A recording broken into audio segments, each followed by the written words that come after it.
తెలంగాణలోని కాంగ్రెస్ ప్రభుత్వం భారత రాజ్యాంగానికి తూట్ల పడుస్తుందని కేంద్ర మంత్రి కిషన్ రెడ్డి విమర్శించారు. బీఆర్ఎస్ ఎమ్మెల్యేలు పార్టీ ఫిరాయింపులకు పాల్పడిన ఆధారాలు సుస్పష్టంగా కనిపిస్తున్నప్పటికీ అటువంటిదేమీ లేదని స్పీకర్ గడ్డం ప్రసాద్ బహిరంగంగా ప్రకటించారని చెప్పారు.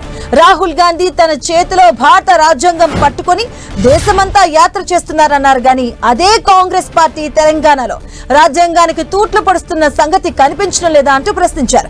రాజ్యాంగాన్ని చేతిలో పట్టుకొని తిరగడం కాదు, తెలంగాణలో ఆ రాజ్యాంగాన్ని అమలు చేసి చూపించారని రాహుల్ గాంధీకి కేంద్ర మంత్రి కిషన్ రెడ్డి సవాల్ విసిరారు.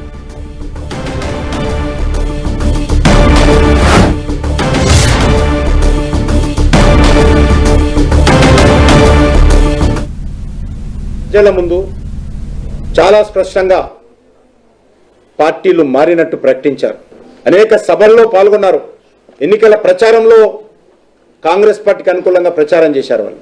మరి ఆ రకంగా అన్ని రకాల రికార్డులు ఉన్నప్పుడు మరి ఈరోజు స్పీకర్ గారు పార్టీ మారలేదని చెప్పి ప్రకటించడం ఏదైతున్నదో ఇంతకంటే మరి విచారకరమైనటువంటి విషయం ఇంకొకటి ఉండదు. ఏ రకంగా పార్టీ ఫిరాయింపుల చట్టాన్ని గతంలో బీఆర్ఎస్ పార్టీ, ఈరోజు కాంగ్రెస్ పార్టీ ఏ రకంగా తూట్లు పొడిచిందో, ఏ రకంగా నీరు గారుస్తా ఉందో మనకందరికీ తెలుసు. ఏ మాత్రం రాజ్యాంగం మీద, ఏ మాత్రం చట్టాల మీద రెండు పార్టీల గౌరవం లేదు. రాహుల్ గాంధీ ఈరోజు ఢిల్లీలో దేశమంతా రాజ్యాంగాన్ని పట్టుకొని చేతులు పట్టుకొని తిరుగుతూ ఉన్నారు.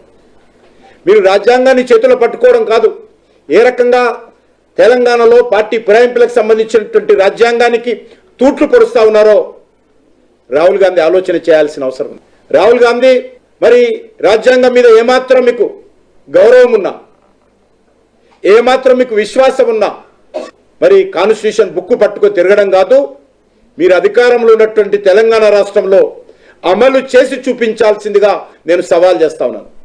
ఏమాత్రం చిత్తశుద్ధి ఉన్నా కేంద్ర ప్రభుత్వాన్ని అయిన దానికి కాని దానికి విమర్శిస్తూ అబద్ధాలు ప్రచారం చేస్తూ మరి ఈరోజు రాజ్యాంగాన్ని నవలోపాలు చేసే విధంగా మీ ప్రభుత్వం చేస్తూ ఉంటే మరి రెండు నాలుకల ధోరణి, ఒక విచిత్ర వ్యవహారము ఈరోజు రాహుల్ గాంధీ అవలంబిస్తూ ఉన్నారు దేశంలో.